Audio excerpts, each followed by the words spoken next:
Right then, you lot, supercars. Absolutely brilliant fun in the dry and absolutely bloody terrifying in the wet. Honestly, you're better off in a hot hatch if it's raining. No, that's true unless your supercar just happens to be a four-wheel drive one, like this. Here's Tiff in the most extreme driving conditions you could possibly imagine. This is going to be a particularly fun mission. Me and Kermit the Lambo have come to the Italian Alps, a million miles from the kind of grippy, black-top tarmac that a car like this normally hugs. I'm here for some winter sport, supercar style.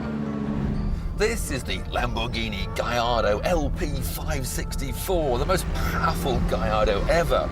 And normally, I'd dismiss its four-wheel drive system as a rather unwanted extra, especially with the efficiency of the modern, highly tuned traction control systems on rear-wheel drive cars.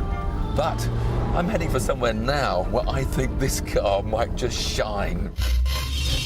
An ice track. This could, of course, be a big green accident waiting to happen, but I reckon fast cars are now so easy to drive that they're in danger of losing their thrill. Conquering this place should get a bit of the old-fashioned adrenaline flowing, at least until global warming spoils the fun. Now I'd just jump in, switch off the traction control and get leery. But the Health and Safety Department of Lamborghini have insisted that in these extreme conditions, I try it with the traction control on first. Yeah, right.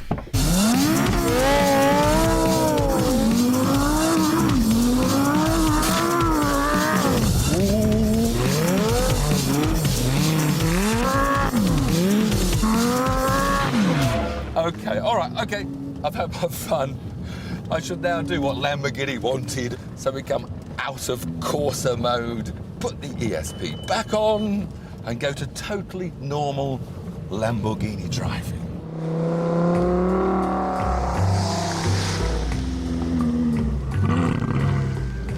Amazingly now, I can just open the throttle wide in second gear, and it doesn't accelerate at all. I've now got my foot absolutely jammed to the floor. I'm coming to a tight hairpin where you have to brake slightly, turn in, and then whack! Wide open. Now my right foot is asking for the 552 horsepower this new engine's got, and I think I'm getting about 52 horsepower. It's incredible. Even in these extreme conditions and using unstudied snow tyres, the systems make the car as near to crash-proof as you can get, despite its raging V10 engine and 203 mile an hour top speed. If I feel a bit of heaving about, the ESP puts the individual brakes on. So first the traction control is stopping the power going into the wheels, and secondly the ESP brakes individual wheels to stop it sliding. It is unbelievable. Well, I think that's enough of the safety briefing. Time for me to get back to having fun. 0 to 62 on tarmac takes 3.7 seconds. Out here, a lot longer. I am very well aware that I'm driving a £140,000 worth of car. And those big white walls that may look like soft, lovely snow are actually as hard as concrete if you hit them.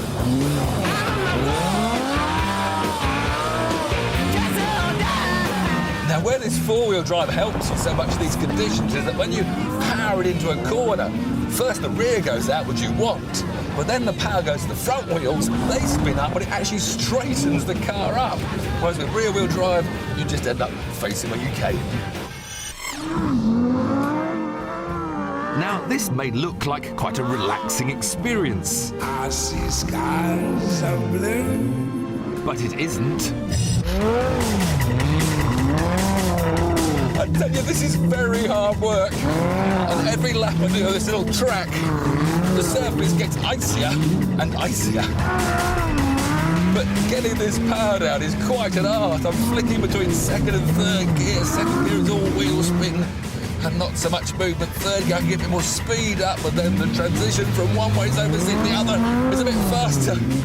And if you ever wanted to hate a steering wheel, when you got one that's got lovely grippy suede 1 second and then horrible cold plastic the other, you can really dislike these trendy wheels. Oh, that way, that way, that way, that way. what a Beneath all the electronics, this supercar has a fine chassis and can be great fun to drive. You just need a load of snow to really prove it. This is definitely the most fun I've had in a modern-day Lamborghini. What a wonderful Do you know what?